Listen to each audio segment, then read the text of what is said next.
The wind howled like a grieving animal across the stark gray peaks of the Hindu Kush. It was a lonely sound, one that had scoured these mountains for millennia. Master Chief Miller barely heard it. His world had shrunk to the size of a single tragic moment. Kneeling in the coarse gravel, he ignored the bite of the rocks through his fatigues. His focus was on the man lying before him, a local ally, a brave soul who had risked everything for a sliver of hope. Now, that hope was a dark, spreading stain on the man's rough-spun tunic. Miller's hands, caked in a fine layer of dust and dried sweat, were surprisingly gentle. With a soldier's efficiency, he located the two dog tags, their metallic chill a stark contrast to the fading warmth of the body. He slipped one into his own pocket, a grim receipt of responsibility. The other he would leave. His fingers then moved to the man's chest pocket, finding the small, hardened plastic case, the intelligence chip. The prize! It felt impossibly light for the cost it had just extracted. He looked at the man's face, eyes still open, staring at a sky he could no longer see. Miller reached out, his calloused thumb gently closing the eyelids. It was a small gesture of respect in a place that had very little of it. "Rest now," he murmured, the words swallowed by the hungry wind.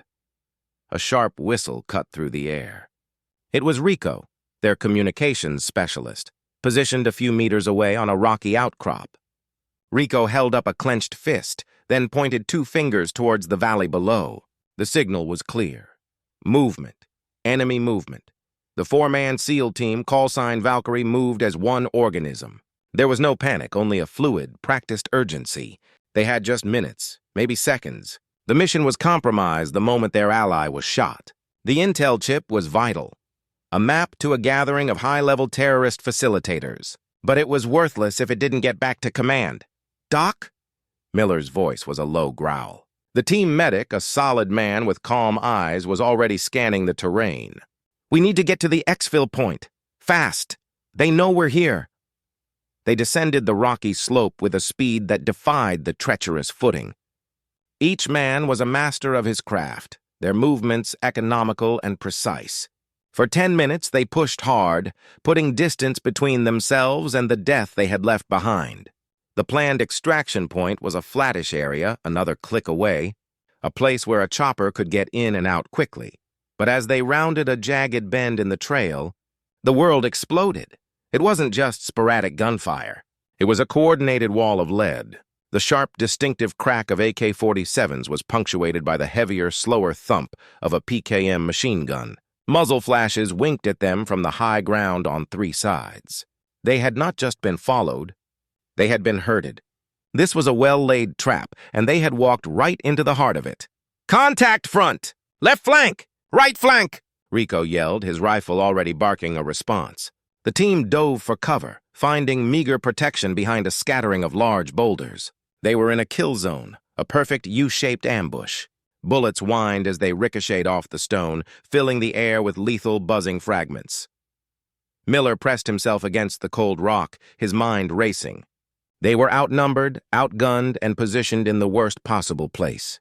He keyed his radio. "Valkyrie to any station, we are in heavy contact at grid." Static hissed back at him, a hollow, mocking sound. He tried again. "Any station, this is Valkyrie. We are pinned down. Request immediate close air support." More static. Rico, crouched nearby, was frantically working the dials on his longer range set. He shook his head, his face grim. "It's a jammer, Chief, a powerful one. They've got us completely cut off. These guys aren't amateurs." The reality of their situation settled over them, as cold and heavy as the mountain shadow that was beginning to stretch across the valley. There would be no quick rescue, no air support. They were on their own, surrounded by a force that knew the land and had them boxed in. The only way out was through a gauntlet of fire, and their ammunition was not infinite. The miracle they needed felt very, very far away. The bullet sparked off the granite an inch from Doc's face, stinging his cheek with a spray of sharp stone fragments. He flinched hard, pressing his body deeper into the unforgiving rock. "They're zeroing in!" he shouted over the deafening roar of gunfire that now filled the narrow valley. The initial volley had been a probe. Now it was a storm. Master Chief Miller returned fire with a controlled 3-round burst, the cough of his rifle a professional counterpoint to the chaotic rattle of the enemy's automatic weapons. He wasn't aiming to hit anything yet. He was buying seconds to think. The gully they were trapped in was a death trap. High walls on either side funneled the enemy fire directly onto their position. Their only cover was a small cluster of boulders that felt thinner with every passing second. "Rico!" "Anything?"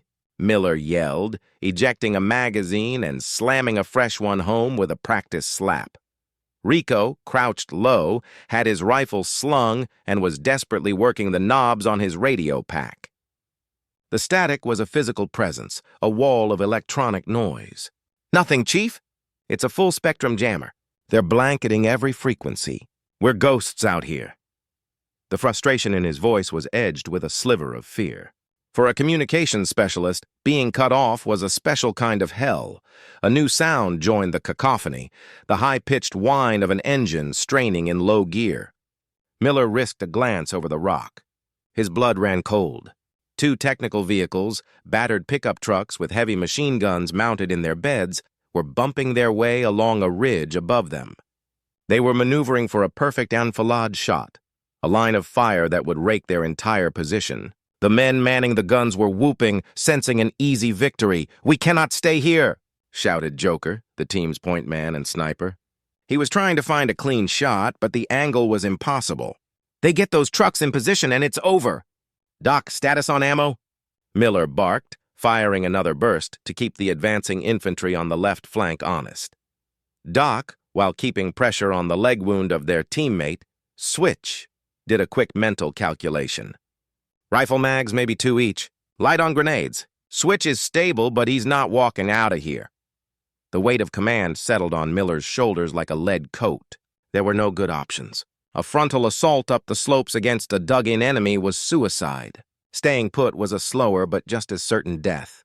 The extraction point was a kilometer away through enemy-controlled terrain. An impossible distance. A rocket-propelled grenade slammed into the base of the cliff face above them. The concussion was brutal, shaking the ground and raining dirt and rock down on their heads. For a terrifying second, Miller thought the overhang would collapse and bury them all. The dust cloud provided a momentary screen, but it was a grim warning. The enemy had them exactly where they wanted them. "Chief, we need a miracle," Joker said, his voice unnervingly calm. He was stating a fact, not expressing hope. Miller looked at his team. Rico, the tech wizard, looking helpless without his signals. Doc, the healer, with blood that wasn't his own smeared across his arm, trying to save one life while dozens more sought to end theirs. Joker, the warrior, ready to fight to the last breath but seeing no path to victory. And Switch, pale and breathing shallowly, depending on them for everything. The technicals were almost in position. The gunner on the lead truck was swinging the barrel of the DSHK heavy machine gun towards them. That gun could tear their rock cover to shreds in seconds. Miller made a decision. It wasn't a good one, but it was the only one left. "All right, listen up. When that heavy gun opens up, we're pinned for good. On my mark, we make a push for that smaller crevice to the rear. It's only 20 meters, but it's 20 meters of hell. Doc, you and Joker get Switch. Rico, you're with me. We lay down everything we have. Everything, you understand? This is it." He looked each man in the eye. There were no nods, just a grim acceptance. They readied their weapons, each man checking his last magazines. They were preparing for a last stand that would begin with a desperate, likely suicidal sprint across open ground. The waiting was over. The dying was about to begin. The miracle they needed was nowhere to be found. 1,000 miles away, the air was still and cold. Captain Sarah Banshee Mitchell sat in the dim glow of a bank of radar screens, the hum of the Combined Air Operations Center a constant backdrop. She sipped bitter, lukewarm coffee from a chipped mug, her eyes mechanically scanning the traffic patterns over a restless region. It was the graveyard shift, a time for routine and quiet vigilance. Then she saw it. A single, persistent red beacon flashed on the edge of her sector. It was a faint signal, weak and intermittent, but it was there. Her body went rigid, the coffee forgotten. Her fingers flew across the keyboard, pulling up the data tag associated with the beacon. The identification code resolved on her screen, Valkyrie. The name hit her like a physical blow. She knew that call sign. She had provided top cover for a Valkyrie team 6 months prior during a messy night extraction. They were professionals, quiet and efficient. Now, their emergency locator was blinking in the most hostile part of the mountains. She grabbed her headset, her voice sharp and clear, cutting through the room's low murmur. "Ops, this is Captain Mitchell. I have a lone emergency beacon. Call sign Valkyrie, Grid Sierra Charlie 904. Requesting immediate launch authority for alert aircraft." The response came from the mission director, a weary-looking colonel named Hess, from his station a few feet away. "I see it, Banshee. Stand by." The silence that followed was agonizing. Sarah watched the beacon pulse, a digital heartbeat in the vast emptiness of the map. She could almost feel the seconds slipping away. Colonel Hess finally swiveled in his chair. "Request denied, sir." Sarah's voice was tight. "That's a Tier 1 unit. Their beacon would only activate in a worst-case scenario." "I'm aware of what it means, Captain," Hess said, his tone firm but not unkind. He gestured to a large weather monitor next to the main screen. It showed a massive, swirling mass of red and purple, a textbook supercell storm. "That beacon is directly on the other side of that. Satellite shows near-zero visibility, hurricane-force winds, and severe lightning. No one is flying through that." "It's a solid wall." Sarah stood up, her chair rolling back. "Sir, with respect, the A-10 is built for low-altitude work. I can navigate under it, find a way through." "Hell you can, Mitchell," Hess said, his patience thinning. "That's not a storm, it's a meat grinder. I am not losing a $30 million aircraft and a pilot on a signal that might already be a ghost. The rules of engagement are clear. We do not send assets into confirmed unsurvivable weather. That's a direct order. Stand down." The words "stand down" echoed in the silent pit around them. Other technicians glanced away, uncomfortable. Sarah stared at the screen. The red beacon flickered again, stubbornly holding on. She thought of the men on the ground. Were they wounded? Were they looking at their watches, counting the minutes until help arrived? Help that she was being ordered not to send.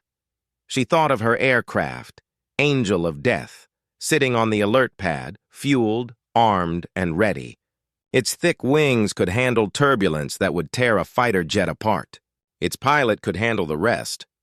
She looked at Colonel Hess, a good officer following the book to avoid a tragedy. But in that moment, Sarah Mitchell stopped being an officer in the United States Air Force. She became something else entirely, a guardian. Without another word, she turned and walked briskly from the operations floor. The heavy door hissed shut behind her, leaving the controlled environment of rules and radars.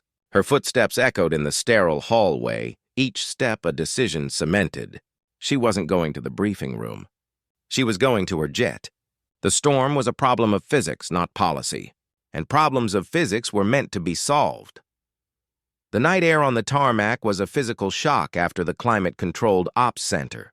It was thick with the smell of jet fuel and a coming storm. A hot, gritty wind tugged at Captain Mitchell's flight suit as she strode toward the alert pad, her helmet bag swinging in her hand.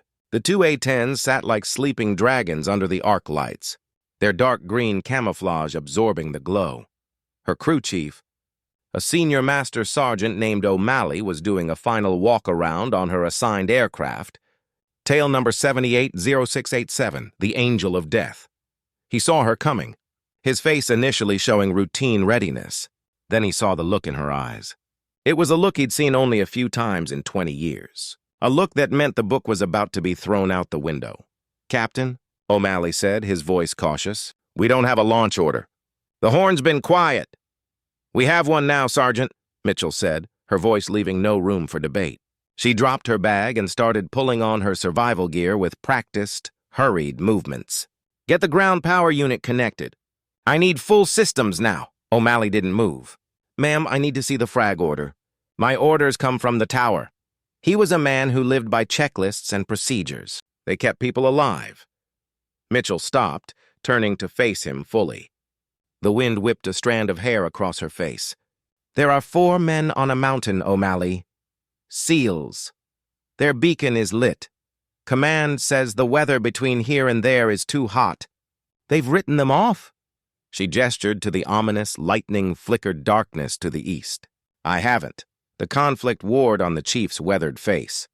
He looked from his pilot, whom he respected more than almost any other, to the control tower, the source of all lawful authority. He knew the storm reports. He also knew what it meant for a beacon to be active for this long. It meant someone was still alive over there, fighting. A voice crackled over O'Malley's handheld radio. "Alert pad, this is Tower. We are showing unauthorized activity on pad 2. Confirm status, Chief." O'Malley keyed the mic, his eyes locked on Mitchell's. He took a deep breath. "Tower, pad 2. Captain Mitchell is conducting an emergency pre-flight check. We had an indicator light flicker on the last diagnostic. Being proactive." The lie tasted foreign, but he spat it out, a pause from the tower. "Understood. Keep us advised." Mitchell gave a single sharp nod of gratitude. That lie had cost the chief dearly. "Get me in the air, Sergeant." That was all he needed. "Yes, ma'am." O'Malley snapped into action, barking orders to his crew. The ground power unit whined to life, and the aircraft began to hum as systems powered up. Mitchell climbed the ladder and slid into the cockpit, the familiar confines of her office closing around her. She strapped in, her hands moving over switches and dials, the ritual as natural as breathing. The headset crackled. "Banshee, this is Tower. You are not cleared for engine start." "Repeat. Negative clearance. Acknowledge." Mitchell ignored it. She looked down at O'Malley, who gave her a thumbs up. She took a deep breath, said a silent prayer, and pressed the start sequence for the first engine. The turbine whined, spooled up, and caught with a deep, satisfying roar that vibrated through the entire airframe. The second engine followed suit. The angel of death was waking up. "Banshee, you are in direct violation of a standing order. Shut down your engines immediately." The voice from the tower was frantic now. Mitchell reached for the radio toggle. Her voice was calm, absolute. "Tower, this is Banshee. I am declaring a humanitarian emergency. I am airborne." She released the brakes and pushed the throttles forward. The Warthog began to roll, slowly at first, then with gathering speed. She turned onto the main runway, the long strip of concrete illuminated before her. At the far end, she could see the swirling, impenetrable blackness of the storm. It looked like the end of the world. She didn't hesitate. She pushed the throttles to the stops. The twin engines screamed, and the rugged aircraft surged forward, racing toward the darkness. The control tower's final, desperate transmission was lost in the roar. She was committed. There was no turning back. The world dissolved into chaos the moment she crossed the threshold. 1 second she was on a smooth-lit runway. The next, she was inside a raging black fist. The A-10 was slammed sideways by a wind shear so violent it felt like a car crash. Mitchell's head snapped against the side of the cockpit. She fought the control stick, her arms straining as the aircraft threatened to roll onto its back. "Come on, girl, hold together," she grunted, wrestling the Warthog back to level flight. Rain hit the canopy not as drops, but as a solid sheet of water, making visibility 0. She was flying purely on instruments, her eyes glued to the glowing green screens in front of her. Lightning flashed all around her, blinding bursts of white that left purple afterimages on her retina. The thunder was instantaneous, a deafening crack that shook the airframe. Turbulence tossed the 30,000-pound plane around like a toy. She was thrown against her harness, her stomach lurching as they dropped hundreds of feet in a sudden downdraft. The strain gauges on the wings flickered into the yellow. This was beyond severe turbulence. This was what the manuals called extreme, the kind of weather that came with a footnote saying, "Avoid at all costs." Her navigational systems were going haywire. The GPS signal flickered in and out, corrupted by the intense electrical activity. She was down to dead reckoning and a compass that spun wildly every time lightning struck nearby. The mountain peaks she needed to avoid were somewhere below, invisible in the maelstrom. One wrong calculation, one moment of inattention, and she would fly straight into a rock face. A new alarm blared in the cockpit. A high-pitched, urgent screech. Ice. The outside air temperature had plummeted. A rime of white was already forming on the edges of the canopy. Ice on the wings changed their shape, robbed them of lift. In a plane known for its slow, stable flight, it was a death sentence. She slammed the throttle forward, searching for a higher, colder altitude where the air was too dry for ice to form. The engines groaned in protest. Climbing was its own kind of terror. The updrafts and downdrafts were even more violent. The plane shuddered violently, metal groaning under stresses it was never designed to handle. For a heart-stopping second, the instruments went dark, wiped out by an electromagnetic pulse from a nearby lightning strike. She was flying blind in the dark, inside a cloud. Panic, cold and sharp, tried to claw its way up her throat. She choked it down. "Not today," she whispered through gritted teeth, her knuckles white on the stick. She ran through emergency procedures from memory, her fingers dancing across switches in the pitch black. Seconds later, the instruments flickered back to life, rebooting. She had her bearings again, but she was off course. The storm was pushing her south. She glanced at the mission clock. Precious minutes had been lost. Minutes the men on the ground didn't have. She couldn't go over the storm, and going through it was proving nearly impossible. There was only one option left. She pushed the stick forward, beginning a controlled descent. She would have to go under it, skimming the deadly peaks, using the terrain-following radar to keep her from becoming a fireball on the mountainside. It was the most dangerous flying of her life. The storm raged above her, and the teeth of the mountains waited below. Somewhere in between, she had to find a path. The world had shrunk to the size of a rifle stock and the few feet of rocky ground in front of him. Master Chief Miller fired his last 3 rounds, the empty bolt locking back with a final metallic clang that was louder than any gunshot. It was the sound of the end. He dropped the rifle and drew his sidearm, a weapon of last resort. Around him, the rest of Valkyrie did the same. The desperate sprint to the crevice had cost them dearly. Joker had taken a round through the calf and now hobbled alongside Doc, who half-carried, half-dragged the unconscious Switch. They were all down to their pistols. The enemy sensed the shift. The cautious advance down the slopes turned into a confident jog. The whoops and shouts grew louder, more frenzied. They knew the Americans were out of ammunition. The technical truck had finally maneuvered into its perfect position. The gunner, a man with a wild beard, leaned into the heavy DSHK machine gun, a wide grin splitting his face. He swung the massive barrel towards the crevice where the SEALs had made their final stand. There was nowhere left to run. The large-caliber rounds from that gun would pulverize their meager cover in seconds. Miller looked at his team. Doc had propped Switch against a rock and now stood, pistol in hand, his face a mask of grim resolve. Joker, bleeding and pale, leaned against the rock wall, his weapon held steady. Rico clutched his pistol, his eyes wide, not with fear, but with a furious, helpless anger. This was it. This was how it ended. Not in some glorious battle, but picked off in a rocky ditch at the edge of the world.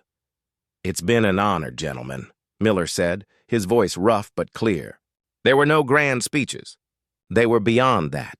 The simple words conveyed everything. The heavy machine gunner on the truck took aim. The moment stretched, infinite and terrible. Then a new sound cut through the valley. It started as a low, distant rumble, a vibration felt in the chest more than heard by the ears. It was deep, guttural, a groaning whine that was utterly alien to the sharp cracks of rifle fire. The enemy soldiers hesitated. Their shouts died down. They stopped their advance and looked up, confused. The sound didn't belong. It was too low for a helicopter, too slow for a jet. The groaning grew louder, transforming into a distinct, twin-throated roar. It was the sound of massive turbofan engines, a sound that promised raw, unadulterated power. Rico was the first to understand. His head snapped up, his eyes scanning the roiling, storm-racked clouds above. The despair on his face shattered, replaced by a disbelieving hope.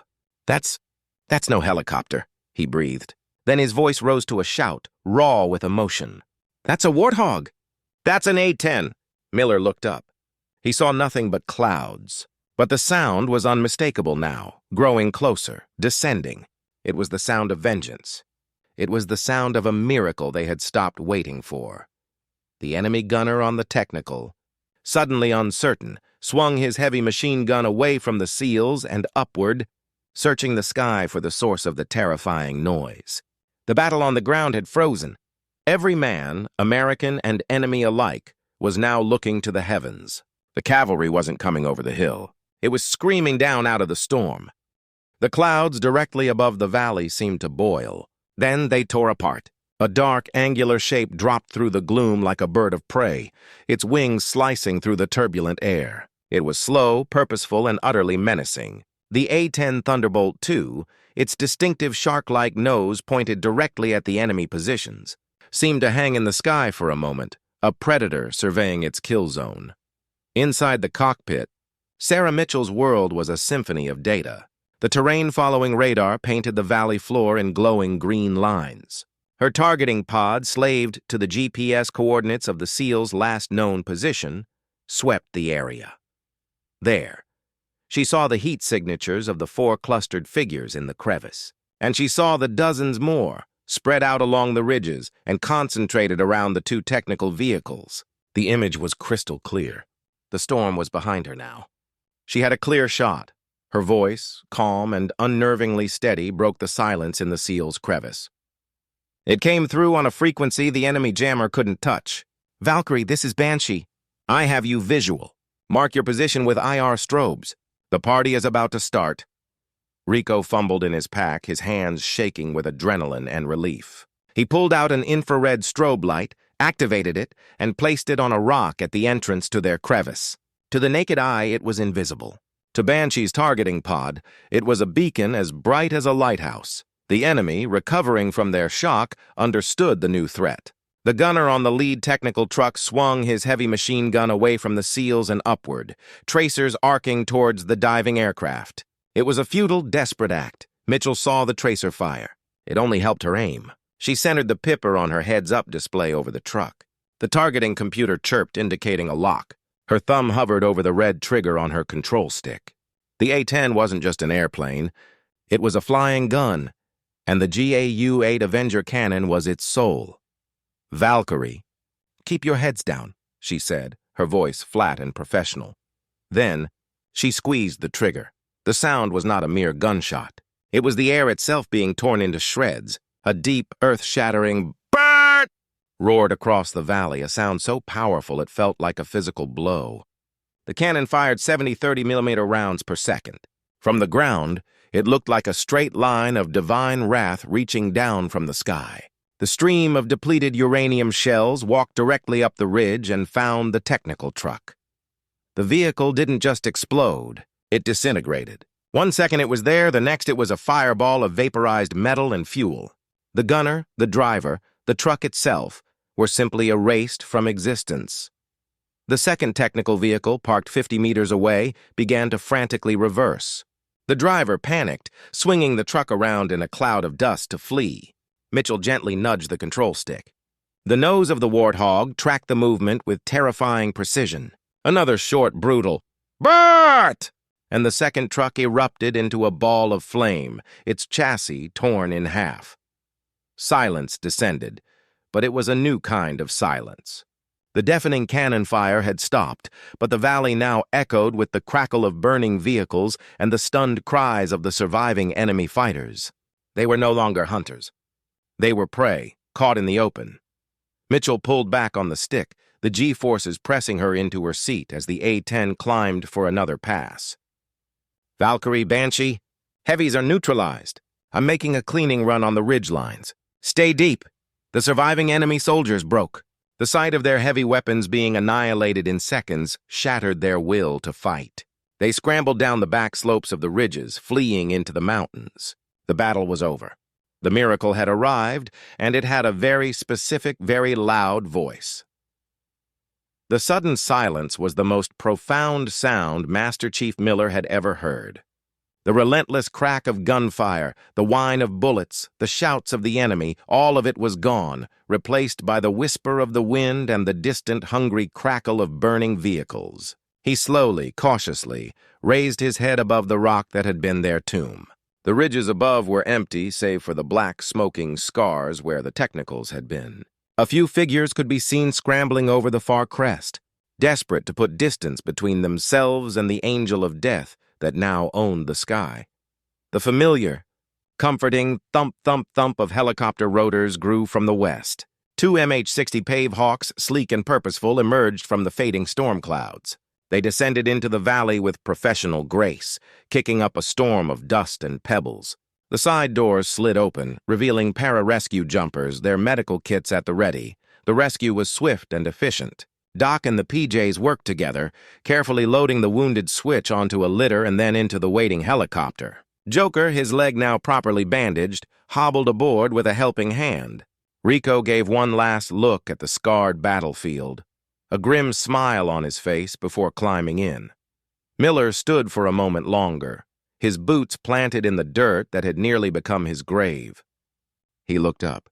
The A-10 was still there, a dark, graceful silhouette against the brightening sky. It was flying a wide, lazy circle around the valley, a predator ensuring the safety of its charges. The low, grumbling purr of its engines was a promise of protection.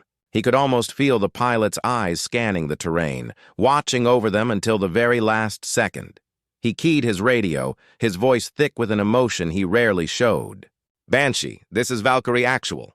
He paused, searching for words that felt utterly inadequate. I don't know what to say. You didn't just save our lives. You pulled us out of hell." There was a burst of static, then her voice came back. It sounded different now. The ice-calm professional was gone. In her place was a woman who sounded tired, relieved, and human. "Just get those boys home for a beer, Chief." A faint smile could be heard in her transmission. "My tab." The lead PJ tapped Miller on the shoulder. "Time to go, Chief." Miller gave a final nod to the sky and ducked into the vibrating interior of the Pave Hawk. The door slid shut, closing off the view of the valley. As the helicopter lifted off, rising above the carnage, he looked out the small window. The A-10 tipped its wings once, a final salute, and then banked away, turning back towards the storm it had conquered. It shrank quickly, becoming a speck, and then was gone, swallowed by the vastness of the sky. Inside the helicopter, the noise was overwhelming, but it was the sound of life. The PJs worked on Switch, an IV already in his arm. Joker had his head back, eyes closed, a look of pure exhaustion on his face. Rico was already asleep, his head lolling with the motion of the aircraft. Miller leaned back against the vibrating fuselage, the dog tag and the intelligence chip heavy in his pocket. He looked at his team, battered but alive. They were going home. It wasn't a dramatic victory. It was something quieter and perhaps more meaningful. It was a return. It was a future restored. And it was all because of a pilot who decided that some orders were meant to be broken and that no one gets left behind. The helicopter flew on, carrying its precious cargo towards the rising sun.